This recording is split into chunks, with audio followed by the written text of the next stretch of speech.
Mark chapter 6 verses 14 through 29. John the Baptist beheaded. King Herod heard about this, for Jesus' name had become well known.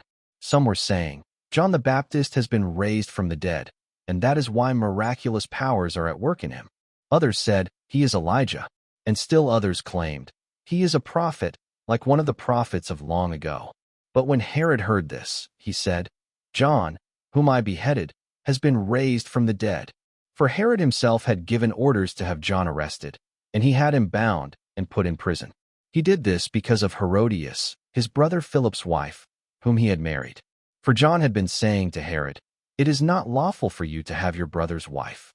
So Herodias nursed a grudge against John and wanted to kill him.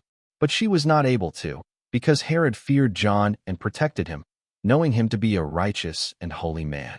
When Herod heard John, he was greatly puzzled, yet he liked to listen to him. Finally, the opportune time came. On his birthday, Herod gave a banquet for his high officials and military commanders and the leading men of Galilee. When the daughter of Herodias came in and danced, she pleased Herod and his dinner guests.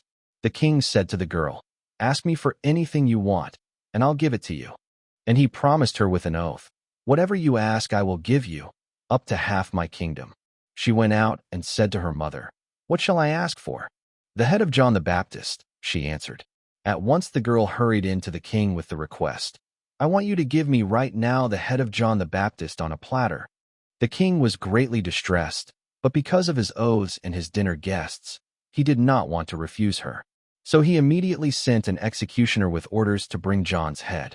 The man went, beheaded John in the prison, and brought back his head on a platter. He presented it to the girl, and she gave it to her mother. On hearing of this, John's disciples came and took his body and laid it in a tomb.